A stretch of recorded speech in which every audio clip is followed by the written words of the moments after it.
Bonjour à tous et bienvenue dans cette nouvelle vidéo.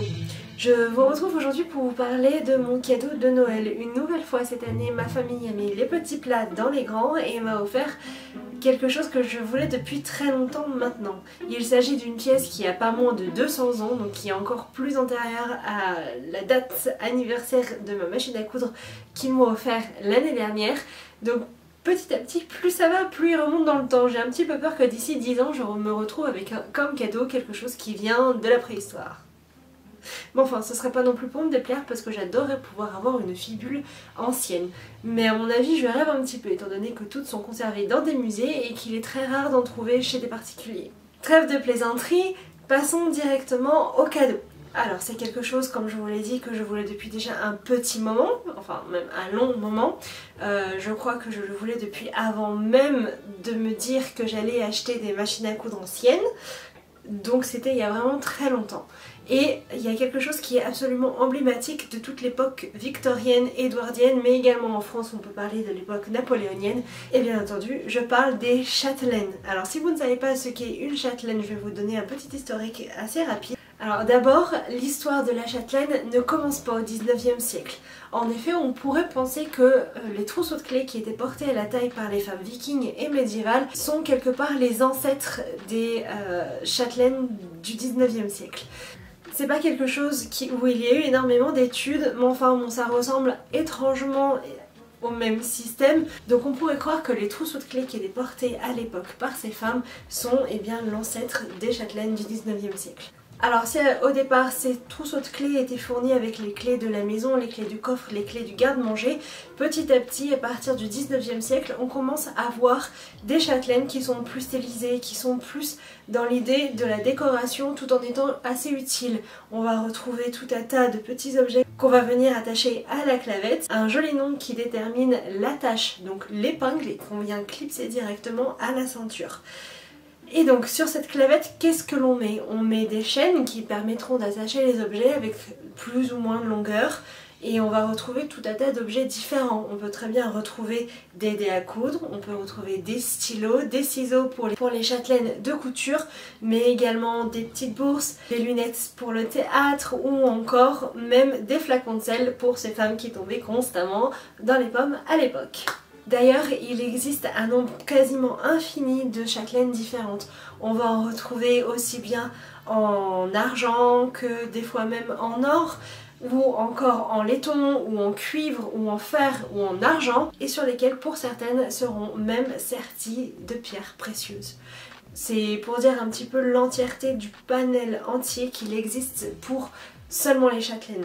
Certaines possèdent même des écrins où on peut les ranger directement à l'intérieur qui ont été moulés directement pour la châtelaine spécifiquement.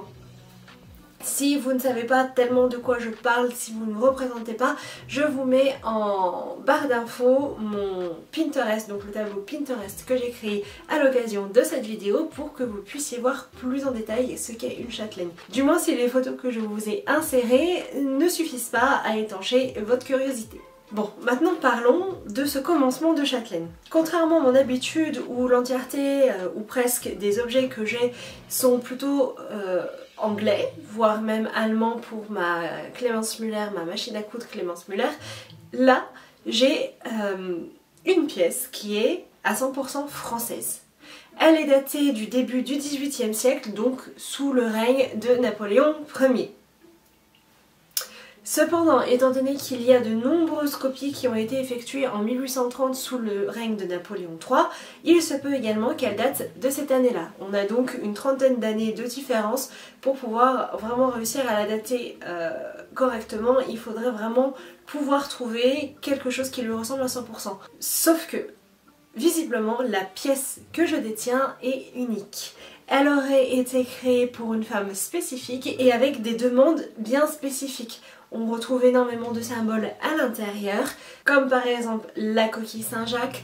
On va retrouver également des motifs de fleurs et géométriques qui sont typiques des années 1800. On va également retrouver des motifs de nénuphars ou encore de fleurs de lys. Vraiment un objet qui est assez singulier de la part de par sa symbolique entière. On va également avoir deux visages différents, un visage d'homme et un visage de femme, que l'on peut faire correspondre à la fois aux soldats napoléoniens, donc au casque des soldats napoléoniens, mais on peut aussi retrouver un petit peu cette iconographie très celtique avec les guerriers, avec les casques des guerriers celtes.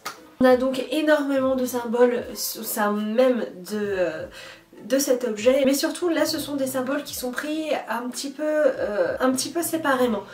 Mais quand on regarde bien sur l'entièreté de la pièce, on va retrouver également l'épée de Saint-Jacques de Compostelle, ce qui laisse supposer que réellement c'est une pièce unique et qu'il n'y en a pas d'autres en circulation.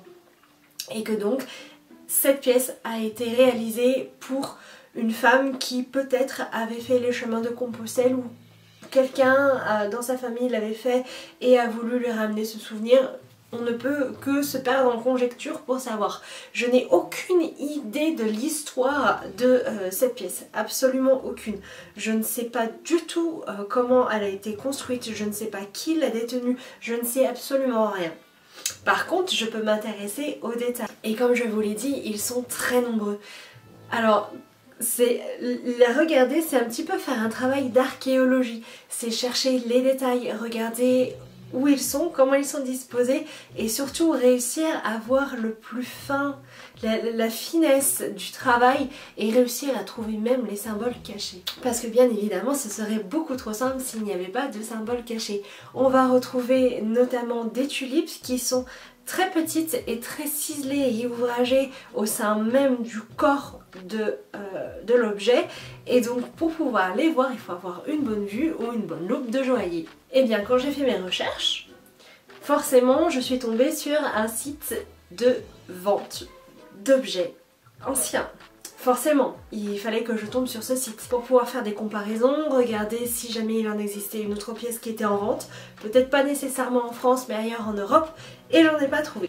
Par contre, ce que j'ai trouvé est juste incroyable. Je ne pensais pas tomber vraiment dessus, alors que j'étais en train de faire des recherches. En faisant des recherches sur la pièce que j'ai, donc j'ai regardé un petit peu ensuite de fil en aiguille si je trouvais pas une chaîne pour pouvoir l'accrocher pour plus tard. J'en ai trouvé plein, mais rien qui me donne le coup de cœur en fait. Donc je continuais de passer d'annonce en annonce en annonce, et là je découvre le nom donc, de cette épingle que l'on met à la ceinture pour les châtelaines et qui donc est une clavette ou clavelle, l'un ou l'autre, j'arrive jamais à m'en souvenir. Pour moi les deux mots sont trop mignons donc j'adore. Bref, là je me dis bon, bah, je vais faire des recherches. J'aimerais bien en avoir une qui ressemble un peu à un papillon, qui fasse assez baroque, qui reste un petit peu dans l'esprit de 1800, parce que évidemment je n'ai pas envie d'avoir la châtelaine Frankenstein avec toutes les époques qui se mélangent. Ce n'est vraiment pas ce que j'apprécierais d'avoir. Donc je fais mes recherches, donc je tape le nom, je tape clavette, je tape 1800 et j'essaye de trouver une qui ressemble un petit peu à celle que j'ai, c'est-à-dire qui soit un minimum de la même couleur, ce que je pense être du laiton. Impossible à trouver, donc je me dis c'est encore étonnant, et puis j'en en trouve absolument aucune qui soit en laiton. Ce qui confirme encore plus que c'est une pièce unique. Mais par contre, ce que je trouve, c'est une clavette en argent et en fer, monogrammée, de mes initiales. Là c'est pas possible, c'est genre une chance sur 1 million. Non, ça, non. Mais c'est incroyable, c'est juste une histoire de fou. Je me dis mais quelle chance, c'est vraiment une chance sur je ne sais combien en fait de tomber sur quelque chose qui soit monogrammé de ses initiales qui a été forgé il y a 200 ans. Alors je ne peux m'empêcher de penser à cette femme qui, il y a 200 ans, a probablement fait faire sur mesure cette clavette en monogrammant de ses initiales. Savait-elle qu'un jour quelqu'un l'achèterait avec les mêmes initiales qu'elle? Je ne le pense pas. Et donc évidemment vous connaissez ma curiosité par rapport aux objets anciens que j'ai cherché à avoir si je ne trouvais pas une autre clavette qui ressemble à celle-ci. Pas nécessairement monogrammée d'initiales, juste dans la forme. impossible à trouver, ce qui me fait dire là encore que peut-être elle a été créée uniquement pour la femme qui portait ses initiales. Alors je trouve que ce sont vraiment des histoires qui sont assez particulières. Avoir deux objets en l'espace de si peu de temps, puisque je l'ai trouvé dans la même journée, c'est le 25 décembre au moment où on me l'a offert et il fallait absolument que je le sache, j'ai pris mon ordinateur et j'ai regardé tout de suite après la fin du déballage des cadeaux. Et c'est juste incroyable, on peut dire presque que cette clavette m'attendait et qu'elle attendait réellement qu'on m'offre une pièce pour apparaître sur internet, parce qu'en plus je ne la faisais que quelques heures. Je crois qu'elle avait été postée le jour d'avant qu'elle était mise en ligne, donc c'est vraiment quelque chose qui est assez particulier, assez incroyable, et je ne peux cesser de me dire que ça a vraiment été un coup de chance incroyable, comme on en a rarement, et honnêtement c'est assez impressionnant. Savoir qu'elle a été postée seulement quelques heures auparavant, que moi je regarde et je fais des recherches qui n'ont strictement rien à voir avec ça, et d'un coup je me retrouve avec une annonce qui me propose cette pièce. C'est vraiment, je pense, une chance sur 1 million, et je l'ai eu. Alors surtout en plus quand on connaît réellement le marché du vintage, comment ça bouge très vite, comment les pièces peuvent partir en l'espace des fois de quelques minutes seulement une fois postées, je me dis que j'ai vraiment eu une chance pas possible, pas croyable que de trouver cette pièce qui vient compléter le commencement de cette châtelaine. Alors bien évidemment vous la verrez régulièrement dans les vlogs, mais je vais d'abord attendre qu'elle soit un petit peu plus complète, notamment qu'il y ait la chaîne pour les ciseaux, parce que là pour le moment elle est assez courte et du coup avec mes vêtements on ne la voit pas, elle se retrouve assez facilement complètement cachée et je trouve ça dommage. Donc je vais d'abord attendre de trouver une chaîne pour pouvoir la compléter, pour pouvoir la porter, et à partir de ce moment là vous la verrez très régulièrement dans les vlogs. D'ailleurs si ça vous intéresse je vous ferai des updates régulières, enfin du moins régulières, à partir du moment où je trouverai une pièce qui viendra la compléter. J'en ai déjà mis quelques-unes de côté sur le site, mais pour le moment j'attends encore un petit peu. Je marche assez au coup de cœur et je voudrais vraiment avoir le coup de cœur et me faire l'entièreté de cette châtelaine au coup de cœur. Avoir quelque chose qui soit cohérent, qui soit logique dans les pièces les unes des autres, mais qui également me parle à 100%. Je n'ai pas envie de compléter une châtelaine immédiatement parce que je trouve quelque chose de joli et regretter plus tard en voyant que j'aurais pu avoir un coup de cœur pour une autre pièce. Alors je vais attendre patiemment d'avoir le coup de cœur pour chacune des pièces que je vais trouver et ensuite je la compléterai comme cela petit à petit. Alors n'hésitez pas à me dire dans les commentaires si vous voulez voir cette continuation de châtelaine et l'achèvement enfin à la fin, et peut-être que je ferai une vidéo complète une fois qu'elle sera terminée.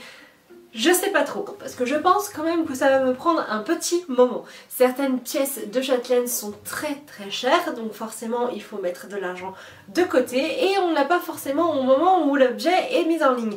Donc encore une fois, c'est le jeu du vintage et de l'achat d'objets anciens, mais tout de même c'est quand même assez frustrant. Enfin voilà, j'espère que cette vidéo vous aura plu et que peut-être vous aurez découvert un nouvel objet qui date du 19e siècle. En attendant, je vous invite, si vous avez aimé cette vidéo, à la liker, la commenter et la partager. Et moi je vous dis à bientôt pour de nouvelles aventures extraordinaires sur ma chaîne.